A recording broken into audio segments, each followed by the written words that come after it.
Welcome to the new range-topping Skoda Kodiaq. Well, actually, range-topping is a little bit unfair on this because this car marks the return of the vRS badge. Now, up to now, the only vRS you've been able to buy, as I'm sure you know, is the Octavia vRS. There was the Fabia way back when, which had a 1.4 litre turbo and supercharged engine, but that car was deleted way back in 2013. So since then, you've only been able to buy on Octavia. So this now brings the range up to 2, and so this has got quite a lot of weight on its shoulders because in the UK, the vRS is a big thing. Now, it accounts for 20% of Octavia sales. 20%. We love vRSs in the UK. And one reason why we love them is the fact that they offer really modest, pretty pokey performance, and yet on the outside there's subtle, sporty styling. It doesn't shout about itself. So it's still a Skoda and nice and subtle, and it doesn't make a fuss. And so what have they done? Well, they've taken the Kodiaq and they've done all the usual stuff that you'd expect. On the outside, it does look particularly good. The back looks brilliant with the full width reflector and the chrome effect exhaust. They are fake. The real exhausts are poked right inside, but generally speaking, it does look pretty good. And on the outside, what with the black gloss trim, it does look nicely sporty without being too over the top. Now in the UK we get 20-inch wheels as standard, and they really set this car off really nicely. Now inside you've got your usual sporty additions, so you've got these bucket seats with Alcantara and red diamond stitching. There is a little bit of dubious carbon fibre effect material, but the seats themselves look and they feel great. There's lots of diamond stitching all over the place. There's carbon fibre effect on the dash, and you've got the perforated leather steering wheel with the red stitching as well, and this car has the new vRS logo, so the V is picked out in red before it was picked out in green, and the whole thing works particularly nicely. But the big thing in here that marks it over the other Kodiaqs is that you get the virtual cockpit as standard. Now it works just like you'd expect in an Audi. There are various different modes as you'd expect that show all sorts of different information. You can have the speedo in different locations, but my favourite is the fifth option, which is the speedo right in the centre. It looks really very sporty. Of course, it does feel a little bit like your first ever virtual cockpit. Volkswagen Group aren't stupid. They only put the best virtual cockpit in Audi models, and then VW and so on and so forth. But generally speaking, it's a nice thing, and it's the perfect thing for what is the range-topping Skoda Kodiaq.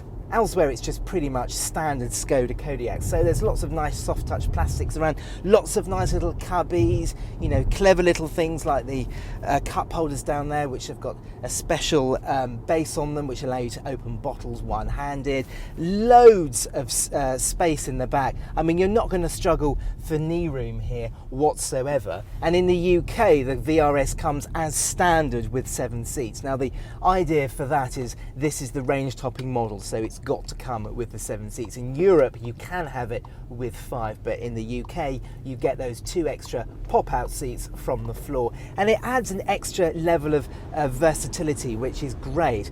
In actual fact, the real reason why Skoda UK are offering those 2 rear seats in the back is that they see this car as appealing to a different type of customer in the UK. Now, the Octavia vRS is your standard, unflashy, unshowy hot hatch and estate, whereas this is going to appeal to more of the sort of the family buyer who possibly has outgrown the Octavia or is totally new to the Skoda vRS brand, and they need the versatility of 7 seats, and they also are fashion conscious. They want to have an SUV. They don't want an estate, they want an SUV, and this car, Skoda thinks, will appeal to them.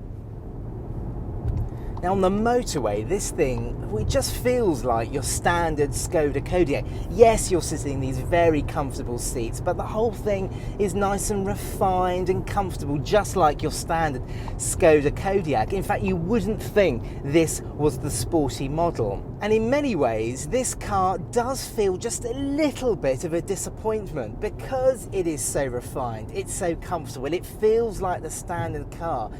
You just feel as though they could have done just a little bit more.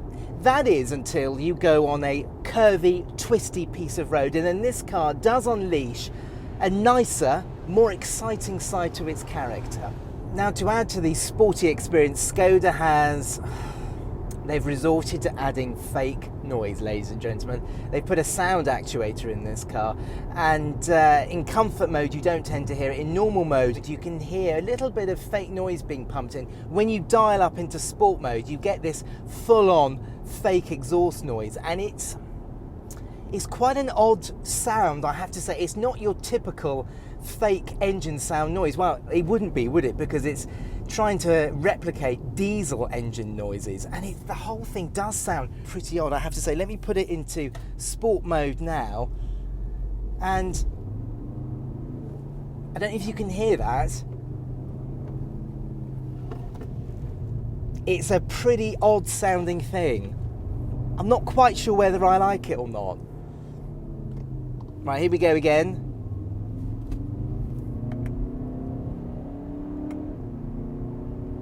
I so hope you can hear that, because it's not a normal sounding noise. Well, it wouldn't be because it's fake, but I don't think Skoda have done a particularly good job in making it sound normal. Although it does sound pretty good on the outside, which is a strange thing. Now, okay, for 80% of the time, this car feels like your standard Skoda Kodiaq, and for the types of people that Skoda are wanting to appeal to, that's exactly what they want. But this is a vRS after all, and it should excite on some twisty corners. Now, we've managed to find a road here, and we're going to give it a bit of a go. I haven't done this yet, so you're sort of with me for the ride. Talking of the ride, it's pretty firm, this car, surprisingly firm, not uncomfortable, but you can tell that Skoda have done some work to it. It's got a dynamic chassis control, this car, so you can tweak the dampers around, but in their firmer setting, this is a stiff car, and all the better for it, I think. Okay, right, this engine, 237 brake horsepower, bi-turbo 2 litre.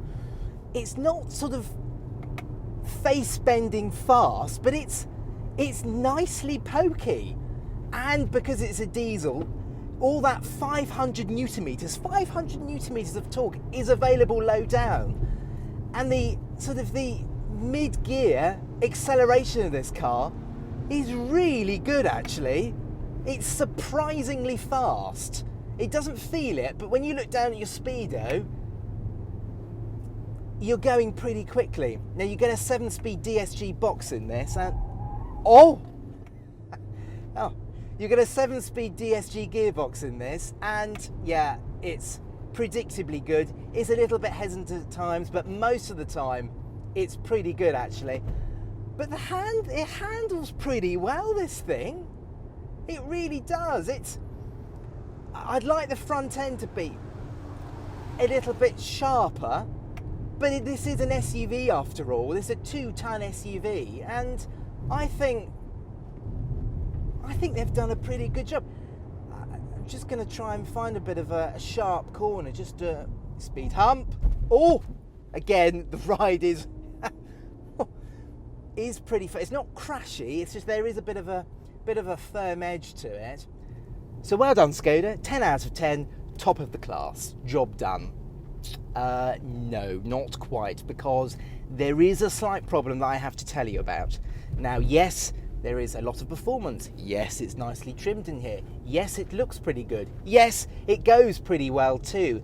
But if you want one of these, Skoda are going to ask for near enough £43,000 in exchange. £43,000. That is a huge sum of money. In actual fact, I'm going to have to double check this, but I think this is the first Skoda that's broken the £40,000 mark. And when you listen to that, and when you hear the fact that, and when you know that this costs £43,000, you just expect so much more. And this car doesn't deliver a huge amount more. Yes, it's quick, it's surprisingly competent, it's very good, but is it worth £43,000? I'm not sure. I'm really not sure. It's a tough one.